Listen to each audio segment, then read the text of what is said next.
All right, well, we're back to the trailer. I used my jack and jacked it up. My jack's orange.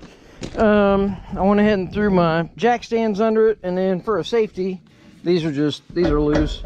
But if a jack stand for some reason decides to drop, that'll catch it. But I didn't want to rely on that not to bleed off. So I got my new inner seals, and they'll usually tell you air side or outside or hub. This one says air side. And then I got my new magnets. So, and I'm out of shrink tube butt connectors, so we have to use regular butt connectors, and I have shrink tube, so at least that way we'll make a good connection. I've got me a fitting here about the size of the seal. On these, you generally, I generally like to be towards the outside of the seal, especially these are, oh my gosh, what are these? I'll think of it in a little bit. It's a certain type of seal to where basically the inside here is separate from the outside, and the inside can move. It won't move. There it goes. So the inside can move like that.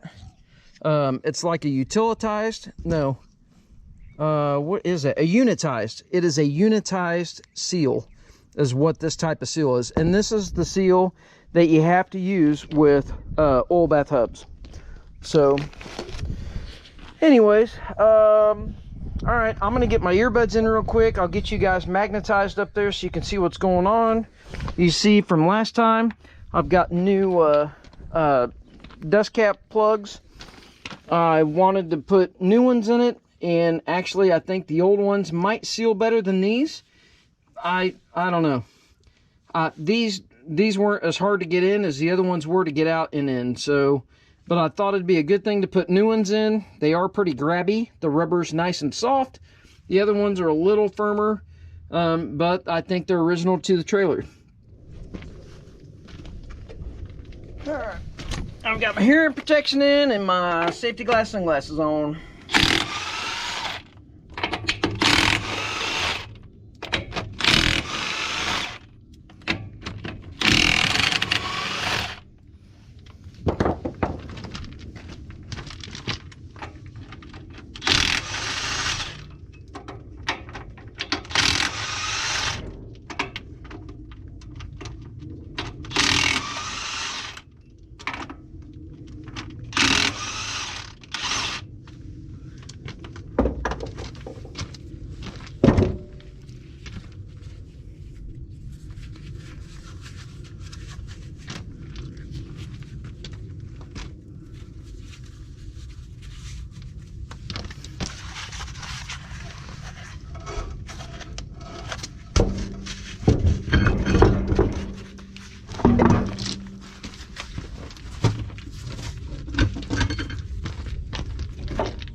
Oh, well, yep, that's good enough.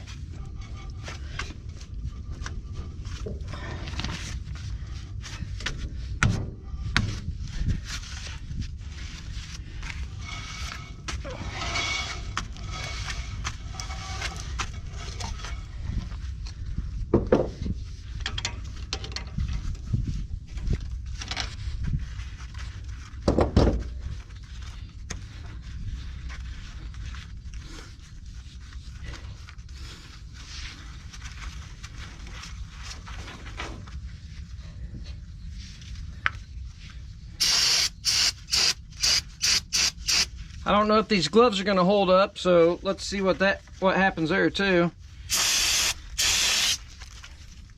I'm just going to clean everything up as we come apart, because we did have this apart before and I wasn't super clean with it all. So, because I knew I was pulling it back apart, and we're going to take it on and clean it in my parts washer, not a power washer. I don't know if these gloves are gonna like brake clean. They're already getting really slick.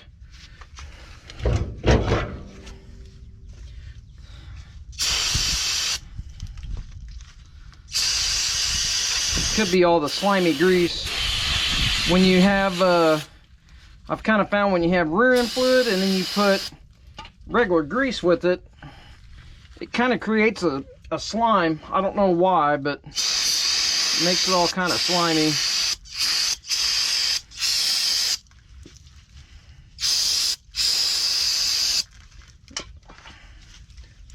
I mean, if I'm gonna put those in the power, or the, my gosh, why do I keep wanting to say power washer? In the parts washer, I don't know if I'm necessarily gonna worry about wasting brake clean. I'm almost through a can. So let me get in here. Put that up off here. Oh goodness.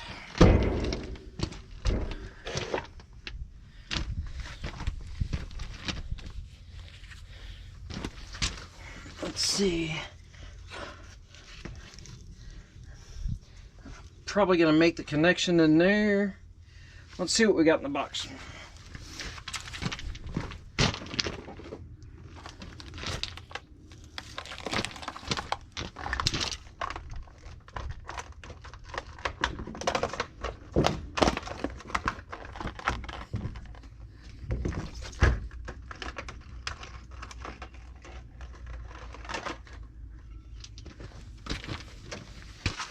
Oh, I don't know how far my wiring will reach. Oh, it'll go out. Okay, we'll make our connection outside then, so that'll be nice. That will be nice. Here, let's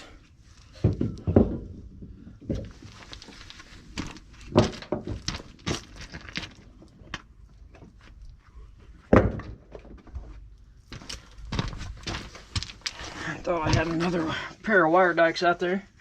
I guess not.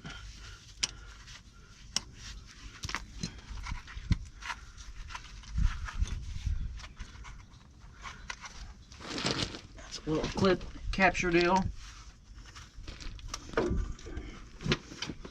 It's been a while since I've done these, but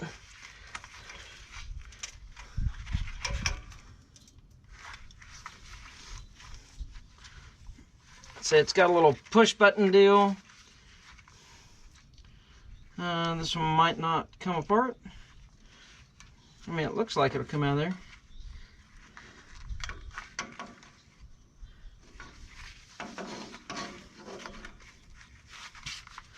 Let's, we know we can get to there.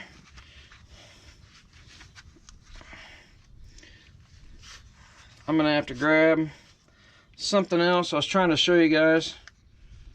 It's a little squeeze deal and it comes out of this clip. Oh, I might be able to get it with these. Yep. I'll show you. So this goes into the backing plate, and then this just opens up. Not really the right tool, but it'll work. It kind of opens up, and that's what holds the wire there. And I think it came, yes, it came with them. Came with the new one. So if you break it, you know, you've got it. So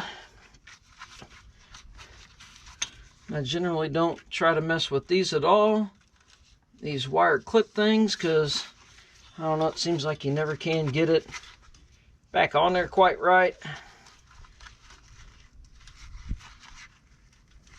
It's like a hog ring kind of thing for interior, if you know what that is.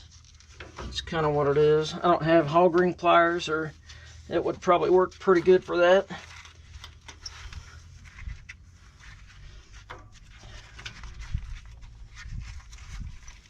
I mean, that looks alright there.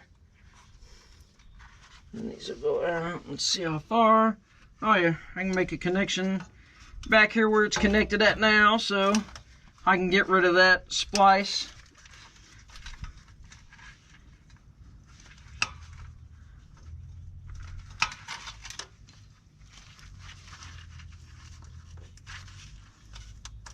I don't know about you guys, but I am just not a glove person.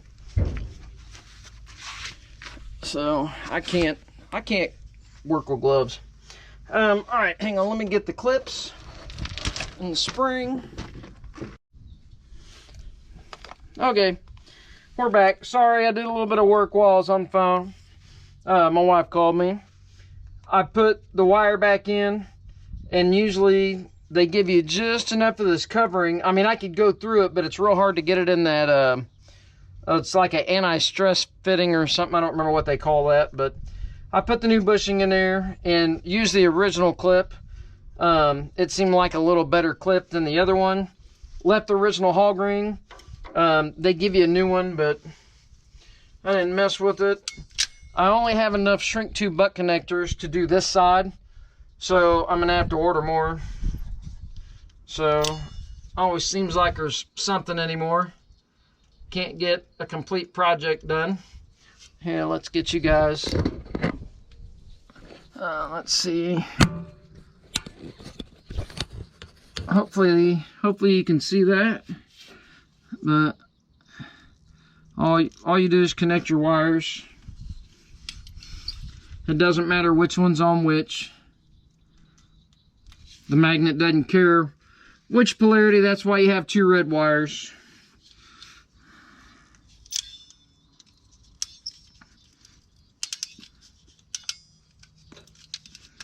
The magnet just needs a power and a ground.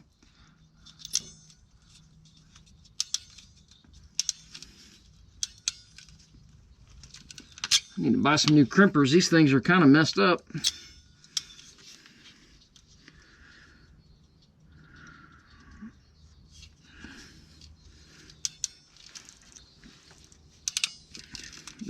It's really hard to run the crimper anymore. I don't know why, but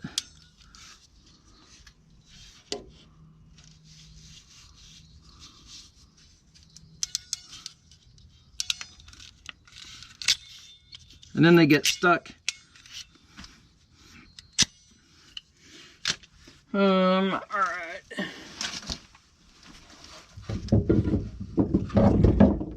Use a heat gun for these. Don't do what I do.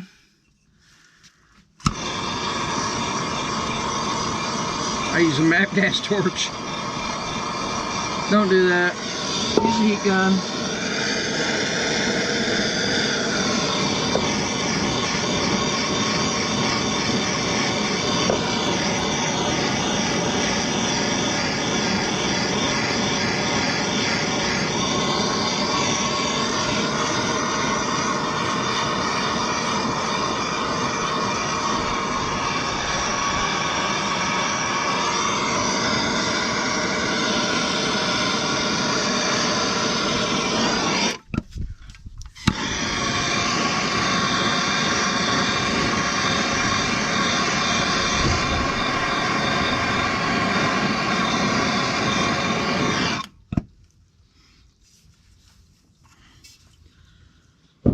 I do need to look into a DeWalt.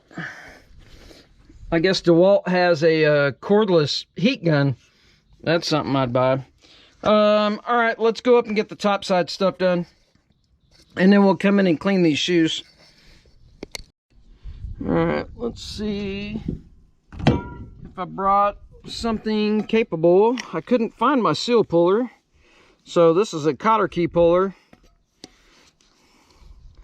But I thought I might be able to get in there with it, get that seal pulled out. Sure you can. Maybe not with a camera, right where you have to pry the seal to, but that is a well-used crusty seal. So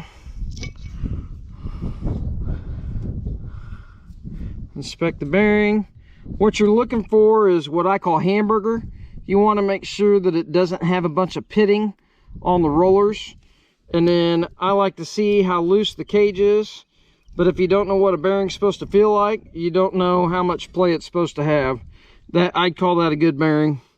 And see, this is just slimy, nasty. When they grease these bearings and they don't clean all the gear oil out of them, it's nasty. It just gets to be a slimy mess. But anyways, I'm gonna clean all my bearings up. I thought about, I'm still torn. I think what I'm gonna do is I'm just gonna clean this up with some sandpaper, Scotch-Brite, something. I'm gonna see what all I've got. If I've got some Scotch-Brite, it'd do a pretty good job. I think I've got Scotch-Brite on a, what I call a Willy Bob, a little 3-inch roll lock.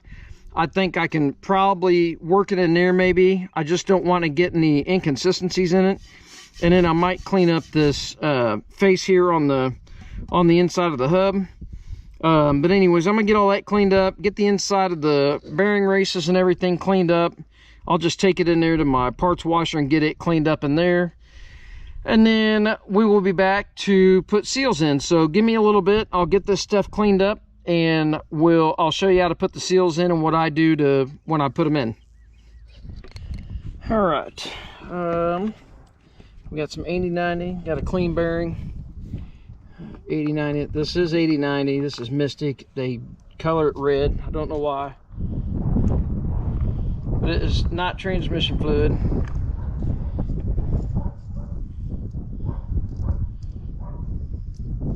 This probably isn't necessary with oil bath hubs. I know how things are, and this might get rolled around, you know, without doing something to it. So I'd rather just be a little bit of lube on that bearing before I get oil on it. We have our seal, and this one says air side. Sometimes they say hub, sometimes they say out, whatever.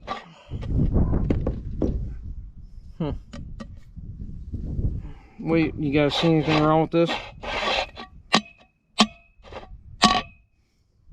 What do you think? You think that'll work? Think we can push it in? Interference fit? Story of my life. Okay. Well, at least we got the magnets on. All right. It's the proper type of seal. See, the center moves separate from the outside. So, and it does say air side. Air side. So this is probably our number 568. What is that? 568-303.